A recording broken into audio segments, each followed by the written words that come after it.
룻기 4장 1절부터 8절 말씀 저희들이 같이 나누도록 하겠습니다. 룻기 4장 1절부터 8절까지 말씀 제가 읽도록 하겠습니다. 보아스가 성문으로 올라가서 거기에 앉아 있더니 마침 보아스가 말하던 기업물을 짜가 지나가는지라. 보아스가 그에게 이르되 아무개요 이리로 와서 앉으라 하니 그가 와서 앉음에 보아스가 그 성읍 장로 10명을 청하여 이르되 당신들은 여기 앉으라 하니 그들이 앉음에 보아스가 그 기업물을 짜에게 이르되 모압 지방에서 돌아온 나오미가 우리 형제 엘리멜렉의 소유지를 팔려 함으로 내가 여기 앉은 이들과 내 백성의 장로들 앞에서 그것을 사라고 내게 말하여 알게 하려 하였노라. 만일 내가 물으려면 물으려니와 만일 내가 물으지 아니하려거든 내게 고하여 알게 하라. 내 다음은 나요 그 외에는 물을 자가 없느니라 하니 그가 이르되 내가 물으리라 하는지라. 보아스가 이르되 내가 나오미의 손에서 그 밭을 사는 날에 곧 죽은 자의 아내 모압 여인 룻에게서 사서 그 죽은 자의 기업을 그의 이름으로 세워야 할지니라 하니 그 기업물을 자가 이르되 나는 내 기업에 손해가 있을까 하여 나를 위하여 물으지 못하노니 내가 물을 것을 내가 물으라. 나는 물으지 못하겠노라 하는지라. 옛적 이스라엘 중에는 모든 것을 물으거나 교환하는 일을 확정하기 위하여 사람이 그의 신을 벗어 그의 이웃에게 주더니 이것이 이스라엘 중에 증명하는 전례가 된지라. 이에 그 기업물을 자가 보아스에게 이르되 내가 너를 위하여 사라 하고 그의 신을 벗는지라. 아멘. 오늘 말씀 여기까지 보겠습니다. 기도하겠습니다. 주 하나님, 오늘도 룻기 4장을 나가고 있습니다. 한 장 한 장 넘어갈 때마다 저희들이 그 가운데 말씀하시려고 적어놓으신 그 내용들을 충분히 배우며 삶으로 담아낼 수 있도록 역사해 주시옵소서. 이 말씀이 사람을 살리는 귀한 말씀 되길 소망하며 살아계신 예수님의 이름으로 감사하며 기도드렸습니다. 아멘. 네. 오늘 말씀은요, 구원은 자격으로 받는 것이 아니다. 구원은 자격으로 받는 것이 아닙니다라는 말씀으로 저희들 나누겠습니다. 지난 시간에 우리가 3장 마지막에 저희들이 봤을 때 어떤 일이 있었습니까? 보아스가요, 룻에게 보리알 6개를 주면서 나오미에게 갖다 줘라라고 말을 합니다. 아니, 이것이 무슨 대단한 양식이 되는 것도 아닌데 성경에는 몇 대씩 겉옷에다가 줬다고 그러는데 15갤론 되는 그 모든 양식을 겉옷에다가 담을 수도 없고 담은다 하여도 가져갈 수가 없을 정도의 많은 양입니다. 그래서 여기에 나와 있는 것처럼 보리알 6개를 통해서 나오미에게 어떠한 의미를 전달해 주려고 했고 또 보아스는 그 딸을 데리고 오는 것처럼 지참금을 그 시부모에게 주는 그 어머니들이나 장인에게 주는 그러한 풍습대로 그 룻의 시어머니 되는 나오미에게 줬었습니다. 그럴 때에 이 6개의 의미를 분명하게 깨닫고 7이라는 숫자, 완전한 숫자에서 하나가 빠지는 부족한 숫자이지만 나오미는 보아스가 해야 되는 일들, 여기 나와 있는 것처럼 3장 18절에 나와 있는 것처럼 오늘 이 일을 성취하기 전에는 쉬지 아니하리라라고 보아스가 그렇게 행할 것을 나오미는 기다렸습니다. 마지막 그 하나의 완전함을 추구하는 일들을 위하여서 보아스가 움직일 것에 대한 기대감을 가지고 기다렸다는 얘기입니다. 그래서 저희도 모든 것들을 다 준비하고 일은 하지만 마지막 그 완성은 하나님이 해주시는 겁니다. 그래서 그 일들을 주님께 맡기고 우리 기다려봅시다. 기도하면서 준비합시다. 라는 그런 얘기들을 지난 시간에 나눴습니다. 그 4장으로 넘어오니까요. 이제 보아스가 3장 18절에 말씀하신 것처럼 부지런히 열심히 그 일을 성취하기 위해서 일을 하는데 자기보다 더 엘리멜렉의 가족에 가까운 기업물을 자라는 사람이 있다는 거예요. 근데 기업물을 자라는 것이 뭐냐면 어떠한 가족이 대가 끊기게 됐을 때에 그 형제의 대를 이어주며 그 형제의 가문이 이스라엘 가운데에서 없어지지 않게 하기 위해서 결혼에는 수혼법을 적용해서 그 형제의 아내가 대를 잇지 못했을 때 형제가 죽었을 때에 그 형수를 받아서 대를 잇게 해주는 그러한 법이 있었습니다. 그런데 그거는요, 꼭 결혼에만 한정된 이야기가 아닙니다. 그것은 이 재산에도 해당되는 문제였습니다. 그래서 기업물을 자에게 엘리멜렉의 대를 이어주고 엘리멜렉 그 가문을 다시 이어줄 사람을 기업물을 자라고 부르는데요. 그 기업물을 자가 오늘 보아스 앞에 한 명이 더 있었습니다. 그래서 그 사람을 만나기 위해서 보아스가 아침부터 일찍 움직였죠. 보니까 4장 1절에 보니까 보아스가 성문으로 올라가서 거기 앉아 있더니, 보아스가 어디 가서 있었냐면 성문에 있었습니다. 성문은 그냥 뭐 들어가는 입구, 엔트런스, 뭐 게이트 이 정도라고 우리가 알고 있겠지만 이스라엘 사람들의 쓰는 성문의 의미는 다릅니다.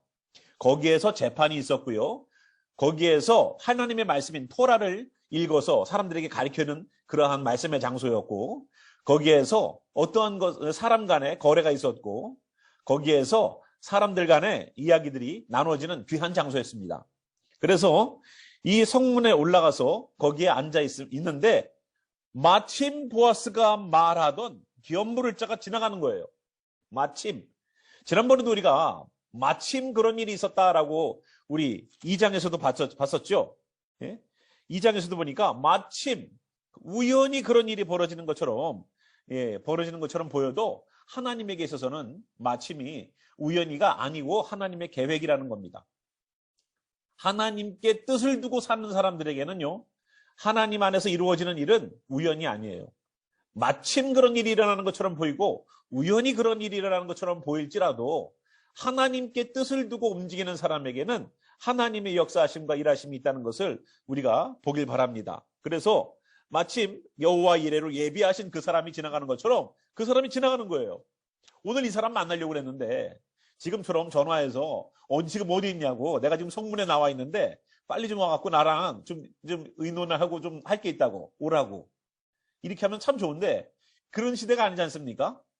그런데 하나님께서 이렇게 붙여주신 거예요. 오늘 만나라고.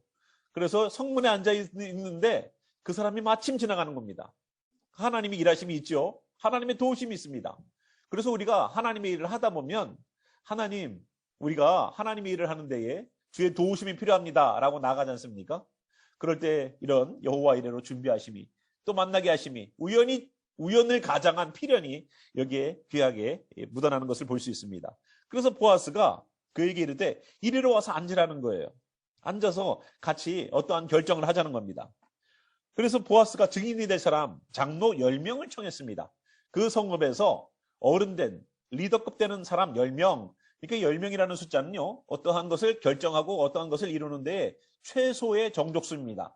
그래서 여러분, 회당을 만들 때에도 10명의 성인이라고 생각되는 사람이 있으면 그 회당이 하나가 세워질 수가 있었습니다.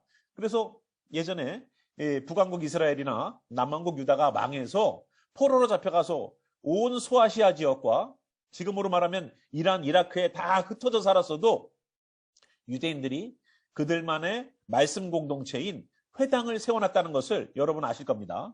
그래서 그 회당을 통해서 하나님의 말씀들을 계속 끊이지 않고 포로로 잡혀가도 말씀은 계속 이어졌다는 것을 성경을 통해서 볼 수가 있었어요. 그죠? 그래서 여기 장로 10명은 어떠한 것을 디시전하고 어떠한 것에 증인이 될 만한 사람들이라는 것을 알게 됩니다. 이 열이라는 숫자가 굉장히 중요하죠. 그래서 이 장로 10명을 청해서 앉아서 같이 이 사람과 나와의 어떠한 오늘 의논해야 되는 기업물을 자에 관한 이야기에 대한 증인으로 삼습니다. 그래서 보아스가 사람들을 불렀죠. 우리 보아스가 무엇을 하려고 그러냐면요, 2가지를 오늘 마무리 져야 돼요. 2가지. 그 첫 번째가 뭐냐면 4절에 나와 있는 겁니다. 4절에 나와 있는 것처럼 내가 여기 3절입니다. 3절. 보아스가 그 기업물을 자에게 이르되 모압 지방에서 돌아온 나오미가 우리 형제 엘리멜렉의 소유지를 팔려 한다는 거예요. 첫 번째 해결해야 되는 것은 뭐냐면 엘리멜렉이 남겨놓은 소유지입니다. 그러니까 자기 고향에, 그러니까 여러분 아시다시피 가나안 땅을 하나님께서 다 배분해 주셨을 때에 지파별로 다 배분해 줬죠. 또 지파는 각 문중별로다가 이렇게 각 집안별로다가 또 땅을 분배했습니다. 그러니까 우리가 무언가 일을 해서 돈을 벌어서 땅을 사고 소유지를 만드는 것이 아니라 하나님이 가나안 땅에 들어가서는 다 분배를 해주셨다는 거예요. 분배. 그러니까 그 사람 이름에, 그 사람 명의의 땅이 존재하겠죠. 근데 엘리멜렉과 그 아들들이 다 죽었어요. 그렇기 때문에 이 소유지에 대해서 기업 물을 자가 소유지도 사는 그러한 일들을 해야 되는데, 그것이 첫 번째 기업 물을 자가 해야 되는 것이었습니다.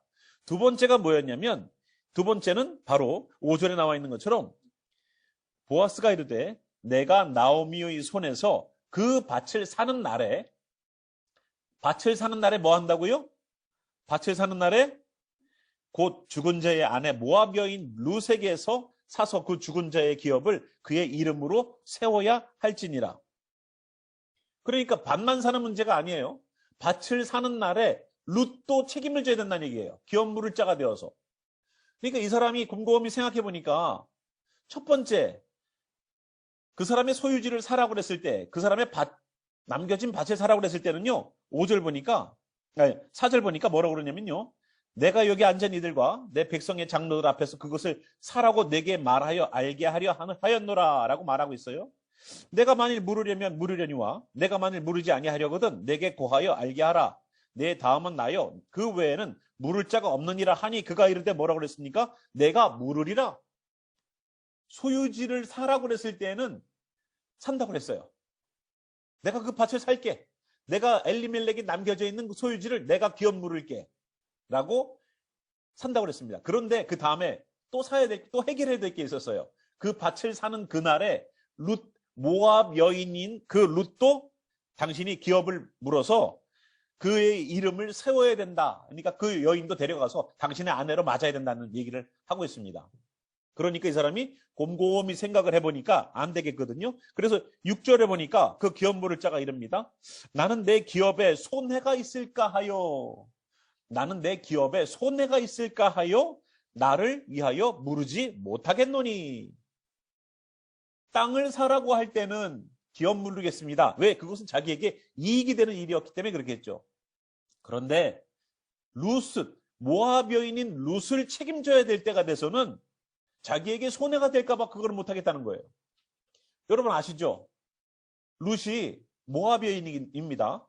여러분 신명기에 보면 어떤 일이 있습니까? 23장 3절에 보니까 암몬 사람과 모압 사람은 여호와의 총회에 들어오지 못하리니 그들에게 속한 자는 10대뿐 아니라 10대가 내려가는 것뿐만 아니라 영원히 여호와의 총회에 들어오지 못하리라 라고 하나님께서 못 박아 놓으셨어요.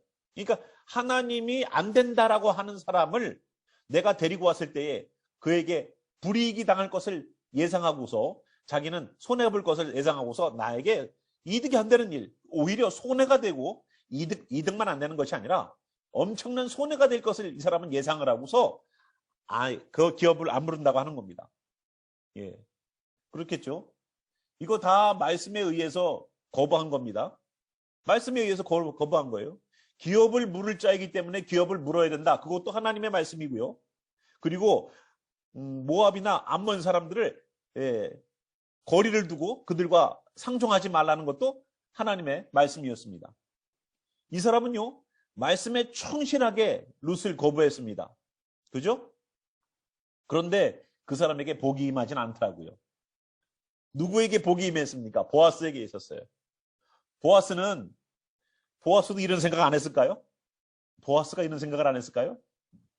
그런데 본인이 라합이라는 가나안 어머니를 둔 아들이었어요. 그런데 자기 인생을 보십시오. 자기 인생이 정말로 저주받았던가요? 보아스의 인생이 저주받았던가요? 우리 어머니가 이방여인이었기 때문에 보아스의 인생이 힘들고 어려운 유년신 시절은 보낼 수 있었지만 그가 망하지 않았고 하나님의 놀라운 축복으로 많은 농지를 거느리고 많은 사람들과 함께 풍족한 삶을 누리고 살았었습니다. 이 보아스는요, 율법에 의해서 이 사람 자기 앞에 있는 기업 물을 자의 말 맞지요. 율법에 의하면 맞지요. 그런데 그가 못 본 것이 하나 있어요. 율법에 의해서는 이 룻이 은혜를 받을 수가 없습니다. 그러나 은혜에 의해서는 받을 수가 있어요. 왜냐? 하나님이 아브라함을 선택하셨을 때 장면이 창세기 12장에 나옵니다. 창세기 12장 3절에 보니까요, 내가 너로 모든 족속을 어떻게 한다고요? 예, 모든 족속이 너로 말미암아 복을 받을 것이다 라고 하나님께서 아브라함에게 미리 말씀하셨어요. 아브라함을 선택하신 이유는 뭐냐면 모든 민족, 모든 족속이 아브라함 때문에 복을 받는 일들을 만들게 하기 위해서였습니다. 이 더 큰 그림이 있죠. 하나님의 말씀은요, 상충되는 것처럼 보여도 그 말씀에 분명히 하나님께서 은혜라는 것을 남겨놓으시더라고요. 다 농사져서 다 비어가는 것처럼 보이지만 떨어진 이삭을 통해서 하나님이 공유를 얻을 자에게 양식을 제공해 주시더라고요. 너무 감사한 거죠. 그래서 하나님께서 율법으로 완성해 놓으셨지만 율법 가운데에 주의 은혜가 입혀질 말씀들을 주셨다는 것을 우리가 좀 눈여겨봐야 돼요. 율법으로만 보면은 정죄할 수 있습니다. 율법으로만 보면은 사람들이 정죄가 되고 비판이 됩니다. 그런데 율법의 눈만으로 보지 말고 은혜의 눈도 있다는 것을 우리는 봐야 돼요. 그래서 구원이라는 것은요, 율법의 근거에서는 우리는 자격이 없어요. 여러분, 우리가 율법의 근거에서 구원 얻을 수 있습니까? 아무리 교회 열심히 다녀도 어떻습니까? 우리 교회 다니시는 분들, 가족들이 야, 저 사람은 우리 가족 가운데 저 사람은 교회 다니기 때문에 정말로 야, 저 사람처럼 살면은 진짜 성인군자가 따로 없다라고 말할 만합니까? 어때요? 교회 다니기 때문에 어떻습니까? 예수님 믿기 때문에 어떻습니까? 우리가 좀 주님 안에서 변화가 되어야 되는데 쉽지 않죠. 예.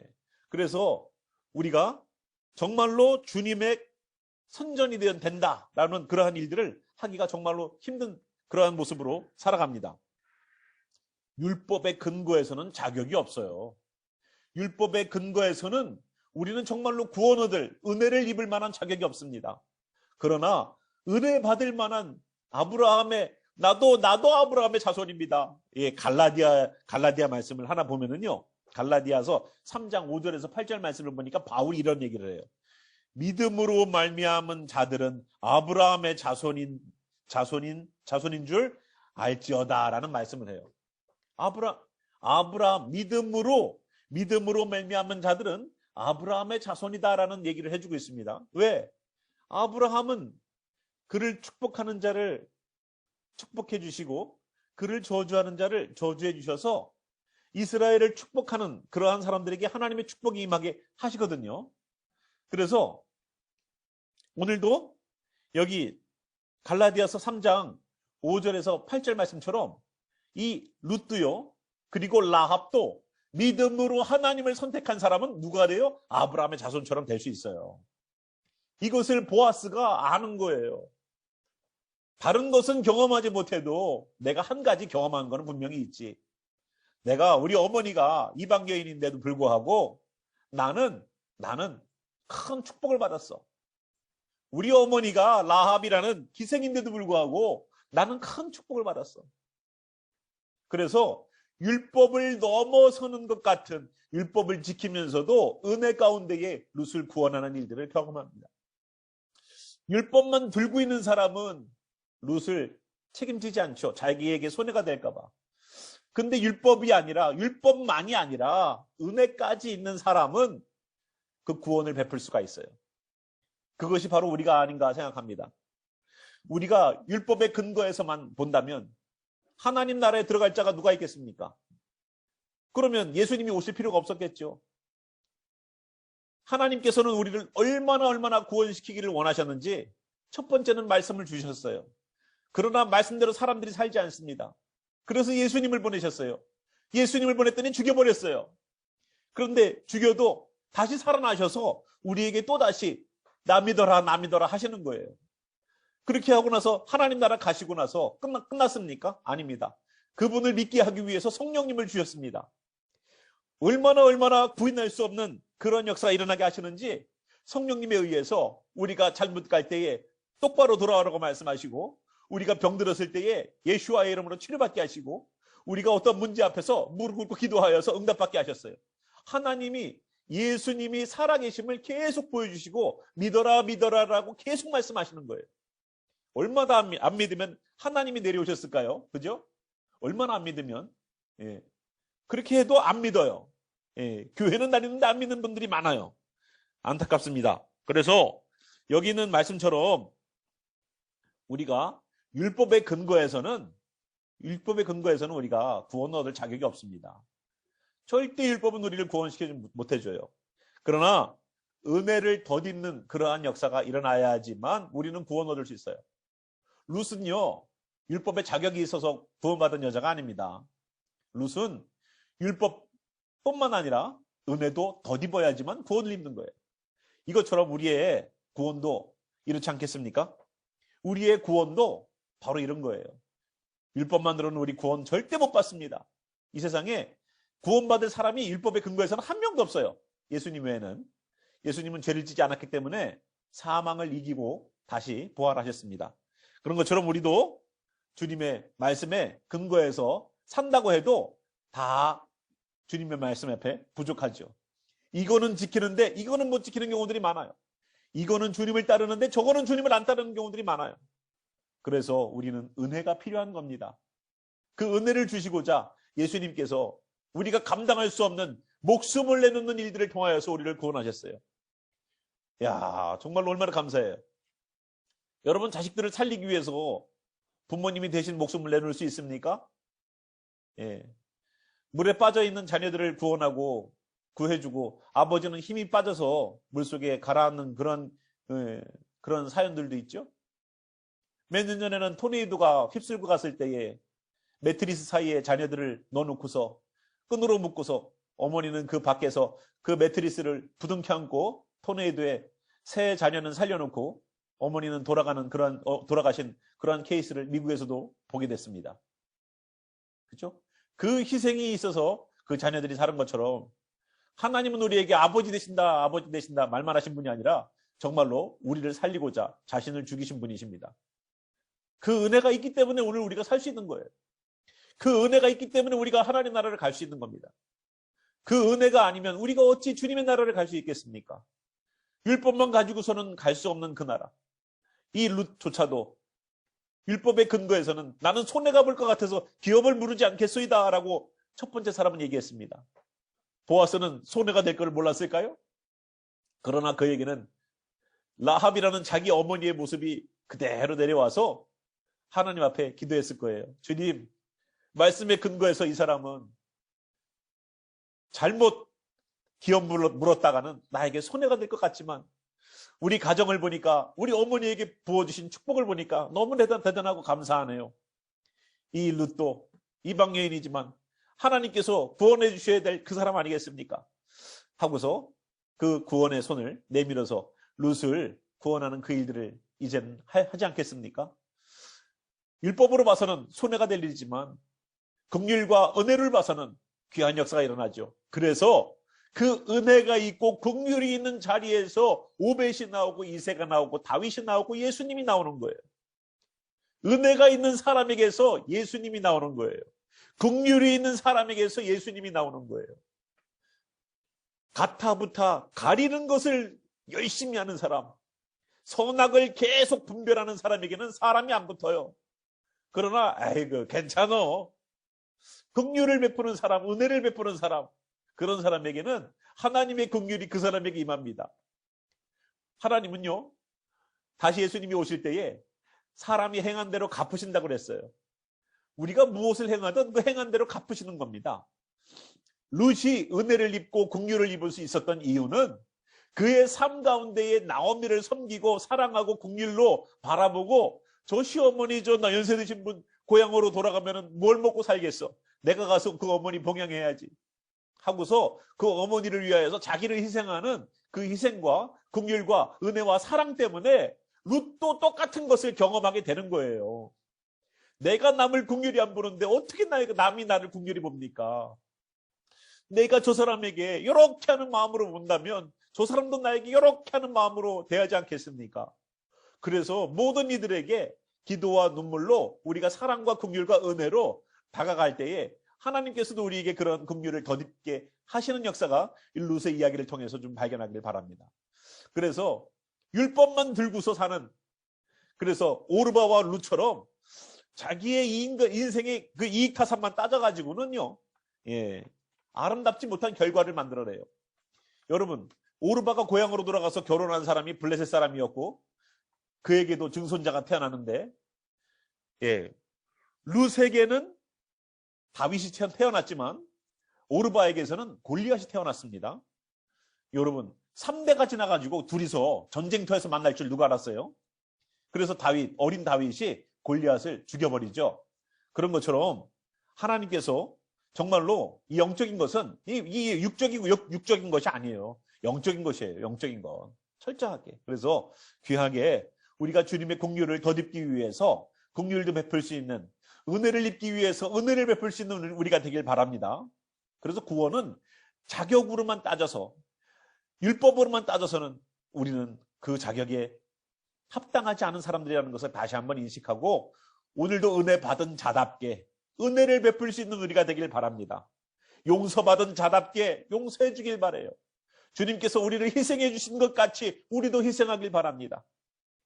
가타부타 따져서는 내가 아무리 옳아도 그 옳음에 대하여서 주장해갖고 사람이 안 붙더라고요. 사람이 안 붙더라고요.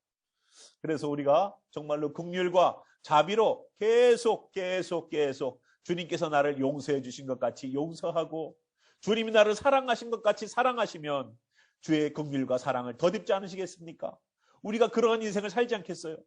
그래서 이 룻의 인생을 보면서, 그렇구나, 사는 게 이런 모습이구나, 주님이 원하시는 삶의 모습이 이런 모습이구나. 단지 뭐 다른 종교에서도 얘기하는 것처럼 선하게 삽시다, 착하게 삽시다, 윤리도덕을 얘기하는 것이 아니에요. 우리에게는 역시나 말씀의 근거에서 살 때에 그 은혜가, 긍휼이 덧입혀지는 역사가 일어나고, 그것이 구원을 이루는 역사에 동참된다는 것을 우리가 발견하길 바랍니다. 그래서 룻의 인생을 보면서 율법만 가지고서는 구원을 얻을 수가 없고 은혜를 얻을 수가 없었던 그 존재이지만, 오늘도 율법과 은혜에 동참했을 때의 귀한 역사를 경험할 수 있었습니다. 그래서 함께 오늘도 우리에게 허락되시는 이 말씀을 가지고 함께 찬양 가운데 잠시 기도하는 시간을 저희들이 갖도록 하겠습니다. 오늘도 주신 말씀 가지고서 함께 기도할게요.